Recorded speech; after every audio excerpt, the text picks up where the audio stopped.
खरमास बाद दही चूड़ा खाकर बिहार की बदल जाएगी सत्ता। आरजेडी ने कर दिया बड़ा दावा। एनडीए नेताओं में बेचैनी और बढ़ गई परेशानी। दोस्तों नमस्कार, मैं हूं आपका दोस्त एसके चौधरी। आखिर आरजेडी की ओर से एक बड़ा बयान देकर बिहार की राजनीति में हलचल मचा दी गई है। दोस्तों आरजेडी की ओर से आरजेडी प्रवक्ता ने एक बड़ा दावा करते हुए आम जनों के बीच यह सूचना पहुंचा दी है कि खरमास बाद यानी दही चूड़ा खाकर बिहार की सत्ता में बदलाव होने के संकेत है। और ऐसा इन्होंने पिछले कई वर्षों के दरमियान जो खेल हुए उसके आधार पर कहा है।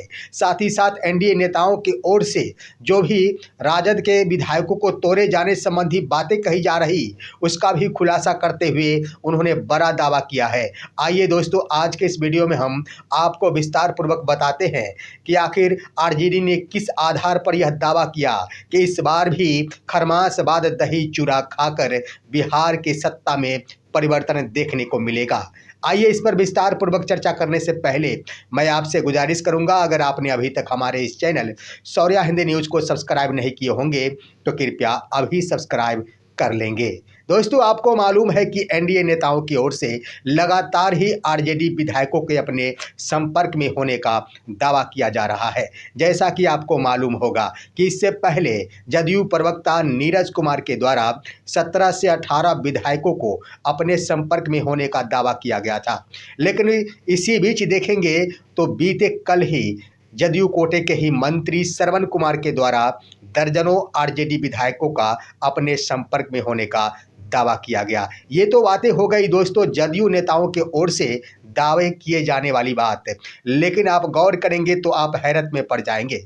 एक तरफ जहां जदयू नेता ने आरजेडी विधायकों को अपने तरफ होने का दावा किया, वहीं पर बीजेपी कोटे के मंत्री राम कृपाल यादव ने बीते कल पटना में कह दिया कि 25 के 25 आरजेडी विधायक हमारे संपर्क में है। हालांकि इनके इन बयानों का खंडन किया गया आरजेडी विधायक राहुल कुमार जो जहानाबाद के विधायक है। लेकिन आइए दोस्तों, इन्हीं तमाम तर्कों के आधार पर जो बयान दिया गया है आरजेडी प्रवक्ता मृत्युंजय तिवारी की ओर से, वास्तव में हलचल मचा देने वाला वो बयान है। उन्होंने कह दिया कि आखिर एनडीए नेताओं, एनडीए घटक दल के दो दलों की ओर से लगातार आखिर क्यों दावे किए जा रहे हैं कि आरजेडी विधायक हमारे संपर्क में है।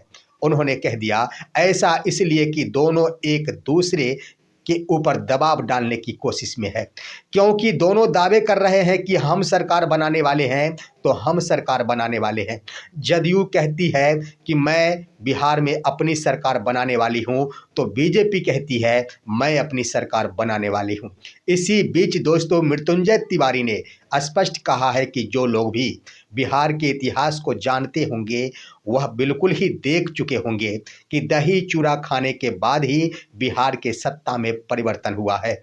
ऐसा उन्होंने इस आधार पर कहा कि वर्ष 2010 के विधानसभा के चुनाव में अपार बहुमत से एनडीए की सरकार बनी थी। आरजेडी के पास उस समय मात्र 22 विधायक थे। लेकिन हुआ यूं था दोस्तों कि खरमास बाद ही वो वक्त था जब नीतीश कुमार को अपने पद से इस्तीफा दे देना पड़ा था और उन्होंने 9 महीनों के लिए जीतन राम मांझी को मुख्यमंत्री के पद पर बिठा दिया था। जीतन राम मांझी ने भी बड़ा खेल करते हुए पानी पिलाने में नीतीश कुमार को कोई भी परहेज नहीं की थी। लेकिन आइए उसके बाद क्या हुआ था, बस वर्ष 2015 की बातें मैं कर रहा हूँ। उस समय खरमास बाद ही दोस्तों आरजेडी और जदयू की मिलन हो गई थी। बस दही चूड़ा खाने के तुरंत बाद लालू और नीतीश कुमार गले मिल लिए थे, जिसका नतीजा हुआ था कि वर्ष 2015 के विधानसभा के चुनाव में अपार बहुमत के साथ महागठबंधन की सरकार बनी थी। उसके बाद क्या हुआ दोस्तों, वर्ष 2017 ठीक खरमास के बाद ही दही चूड़ा खाने के बाद नीतीश कुमार एक बार फिर से बीजेपी के साथ मिलकर सरकार में शामिल हो गए। उसके बाद वर्ष 2020 का चुनाव हुआ।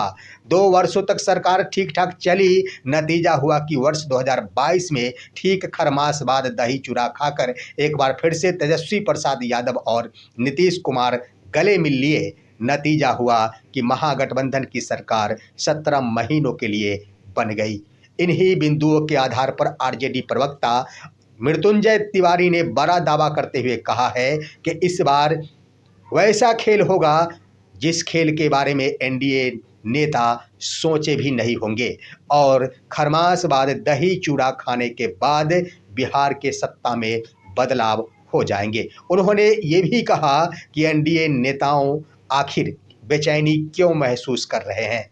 आरजेडी प्रवक्ता का कहना हुआ कि जब 202 सीट प्राप्त करने के बाद अपार बहुमत के साथ एनडीए की सरकार बिहार में है तो एनडीए में शामिल घटक दल इतने बेचैन क्यों हैं, इतने परेशान क्यों दिख रहे हैं। ऐसा उन्होंने इसलिए कहा दोस्तों कि आपको मालूम है कि राष्ट्रीय लोक मोर्चा के 3 विधायक मोर्चा खोल चुके हैं उपेंद्र कुशवाहा के प्रति। आपने देखा होगा कि जीतन राम मांझी के द्वारा कई प्रकार की बातें की जाती है और मोर्चा खोलने की बातें की जाती है, यानी यही बेचैनी को दर्शाया गया है आरजेडी प्रवक्ता के द्वारा कि ये बेचैनी आखिर क्यों है। दरअसल देखेंगे दोस्तों यहाँ पर तो आखिर एनडीए घटक दल खुद भी यह महसूस नहीं कर पा रही कि आखिर किसकी सरकार बनने वाली है। पाला बदलने के लिए तो तैयार है, लेकिन आखिर किसके साथ जाकर सरकार बनाएंगे, जदयू के साथ या फिर बीजेपी के साथ, क्योंकि बीजेपी भी दावा करती है कि आरजेडी विधायकों के साथ मिलकर हम सरकार बना लेंगे। जदयू भी दावा करती है कि आरजेडी विधायकों को तोड़कर हम सरकार बना लेंगे। तो इस आधार पर आप देखेंगे तो राष्ट्रीय लोक मोर्चा के तीनों के 3 विधायक में माधव आनंद तो खुले तौर पर मोर्चा खोलकर उपेंद्र कुशवाहा को यही कहते हैं कि आपने आत्मघाती कदम उठा लिया और वो बीजेपी के संपर्क में नजर आते। वहीं राष्ट्रीय लोक मोर्चा के विधायक रामेश्वर महतो कहते हैं कि हम नीतीश कुमार से प्रभावित थे और उनके विचारधारा के कारण ही आखिर उपेंद्र कुशवाहा के साथ आए थे। तो यहाँ पर आपसी एकजुटता, एक मत नहीं बन पा रहा कि आखिर मैं जाऊं तो जाऊं कहां। वहीं देखेंगे जीतन राम मांझी के द्वारा एक तरफ कह दिया गया कि आखिर हमारे विधायकों को डीएम के सहयोग से जिताया गया, यानी बीजेपी के ऊपर सवाल उठाया गया। और दूसरी बार देखेंगे ठीक 2 दिन बाद वो बयान देते हैं कि जरूरत पड़ी तो हम नरेंद्र मोदी के पैरों में झुकने से भी परहेज नहीं करेंगे। ऐसा इसलिए कहा जाता है क्योंकि उन्हें पता ही नहीं कि एनडीए के अंदर जदयू के साथ जाए या फिर बीजेपी के साथ जाए। यही कारण है कि एनडीए के दोनों ही घटक दल जदयू और बीजेपी के द्वारा अपने अपने स्तर से दावा करते हुए आरजेडी विधायकों को अपने संपर्क में होने का दावा किया जाता है, लेकिन हकीकत कुछ और है।